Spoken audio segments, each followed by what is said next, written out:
The hospital room was unusually silent, almost reverent, as if the universe had stopped to hold its breath. Nurses moved with quiet efficiency, and the fluorescent lights buzzed faintly overhead. When a child is born, it's usually a celebration, full of happy tears and laughter. But not this time. As Dr. Martinez held up the newborn girl, a sense of unease settled in the air. She had a full head of curly light hair like spun golden, a soft pink onesie with polka dots. But her features were swollen, her skin marked with reddish birth patches, and her hands were curled slightly inward in a way that made the delivery team pause. Olivia and Ethan Thompson, the baby's parents, exchanged horrified glances, their expressions twisted into silent panic. "Is our baby okay?" Olivia asked, her voice barely above a whisper. "She's healthy, doctor," Martinez assured them with a tight smile. "Just a little different." They nodded, but the disappointment was unmistakable. Olivia turned her head to avoid looking at the child too long. Ethan simply walked to the window and stared out at the parking lot. They named her nothing. For the first few days, she was simply the baby. They avoided holding her unless necessary. When Olivia fed her, she turned away, barely acknowledging the infant's little grunts and coos. On the third night, under the cover of darkness, they wrapped the baby in a blanket, drove to Happy Heart's orphanage on the edge of town, and left her at the gate with a short note. "We can't take care of her. Please find her a good home." And they disappeared. The girl was named Poppy by Miss Harmony, the orphanage's warm-hearted caretaker who had a voice like honey and eyes that missed nothing. "Like a wildflower," she said with a smile, holding the baby close. "You're going to bloom where you're planted, sweet pea." But Poppy's early life wasn't filled with the fairy tale warmth one might hope for. She was teased mercilessly by the other children called names like Crinkleface and Claw Hands. Some new arrivals refused to share toys with her. Adults who came to adopt rarely made it past her appearance. Only Miss Harmony saw what others didn't. She held Poppy often, whispering, "You're a masterpiece, my darling, and one day the world will see what I see." When Poppy turned 6, a family almost adopted her. The Newtons, a couple from out of town, visited Happy Hearts after seeing Poppy's photo online. They brought a teddy bear and smiled at her like she mattered. But during lunch, another child mentioned her weird hands, and Mr. Newton blurted, "Oh, we didn't realize it was that noticeable." They left before dessert. Poppy overheard everything. That night, she broke her crayons in frustration and cried until she fell asleep on the floor. Miss Harmony stayed with her the entire time. Despite all this, she grew, and she grew differently. Her hands, twisted as they were, proved to be magical when it came to sculpture. By the time she was 13, she was crafting wild, beautiful pieces of art from discarded clay, papier-mâché, even recycled metal. She called her first collection Bent Beauty.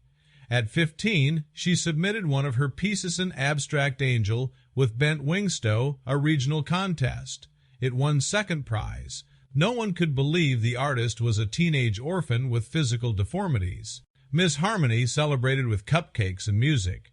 Poppy danced that night like she had wings of her own. By 17, she had sold 3 pieces to collectors, thanks to Mrs. Sparkle, a local gallery owner who took an interest in her work after a surprise visit to Happy Hearts. "You have vision," Mrs. Sparkle said, gently touching one of Poppy's clay busts.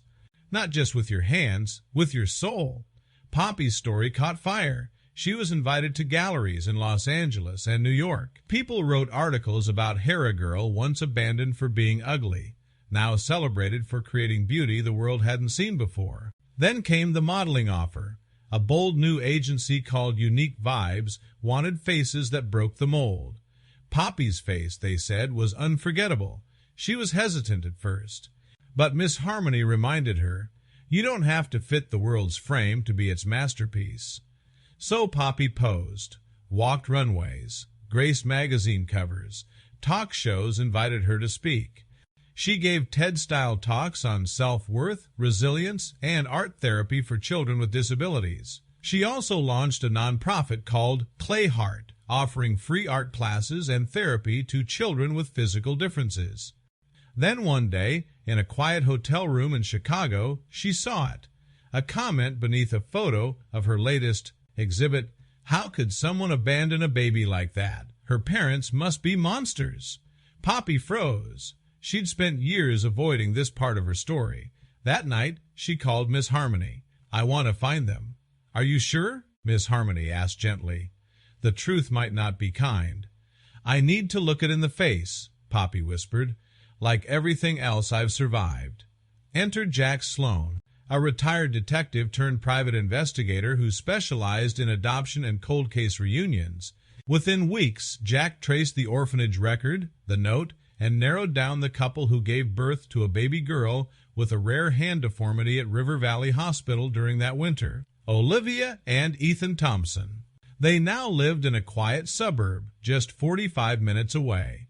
Jack also discovered that Olivia was now a local politician, and Ethan ran a family bakery.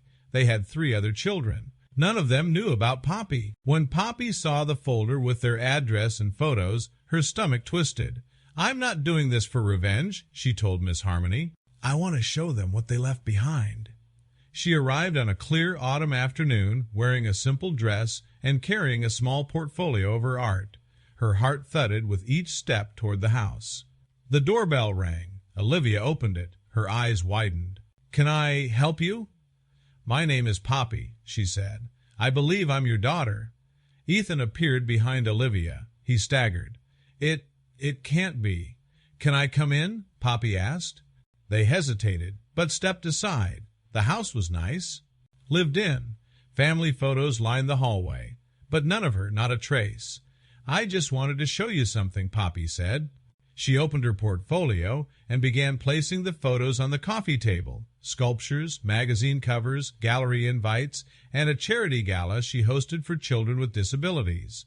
I was told I wasn't worth keeping, she said, not with anger, but with strength. But I turned that pain into something powerful. Olivia began to cry. We were scared, she whispered. We were young and shallow. We thought we couldn't handle the judgment. Ethan rubbed his face. There hasn't been a day we didn't regret it. Poppy looked at them.